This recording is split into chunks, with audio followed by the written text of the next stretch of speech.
Parlamenti u përfshi në debate mes majorancës dhe opozitës për çështjen e zvendës kryeministres Belinda Balluku dhe kërkesën e prokurorisë posaçme për imunitetin e saj. Opozita kërkoi që Parlamenti sa më parë të votojë pro kërkesës së Pakut për arrestimin e numrit 2 të qeverisë Balluku, ndërkohë që akuzoi Partinë Socialiste se po ndërhyn në kodin e procedurës penale vetëm për të mbrojtur kryeministrin Edi Rama. Sot mbar shqiptarët dhe komunitet ndërkombëtar pret nga ky parlament heqjen me urgjencë të imunitetit të Edi Ramës, në fakt, por në letra të Lubi Ballukut.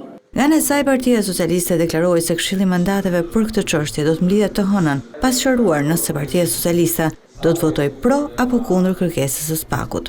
Sa i përket një kërkese për dhënie autorizimi, jeni njoftuar, sikurse jam njoftuar edhe unë, në datën 23 ora 10:00 për të vijuar me mbledhjen.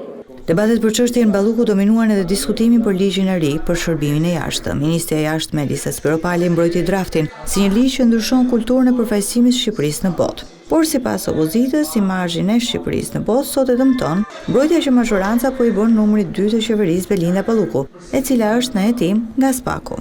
Se problemi vetëm që ka sot shërbimi i jashtëm është që ambasadorët nuk kanë marrë notën kaluese të Elisës. Ky është shqetësimi që ka sot politika jashtme.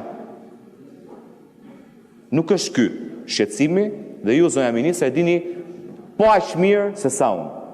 Doni ta nderoni Shqipërinë në arenën ndërkombëtare, mos u bëni mbrojtje e korrupsionit, mos bashkëpunoni dhe mbroni krimin e organizuar.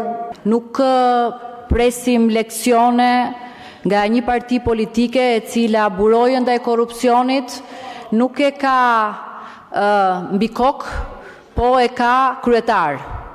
Dakord? Dhe të jeni të sigurt që nuk ka asnjë çështje të brendshme, asnjë problematik këtu dhe asnjë çështje tjetër që mund të marrë peng procesin e integrimit të Shqipërisë në Bashkimin Evropian. Tonë Këshilli i Mandateve do të shqyrtojë kërkesën e Spakut për arrestimin e Belinda Ballukut e në 5 mars, kjo kërkesë do të jetë në seancë plenare, por deri më tani mbetet e paqartë se si do të votojnë deputetët e Partisë Socialiste, pro apo kundër kërkesës së prokurorisë së posaçme për imunitetin e Belinda Ballukut.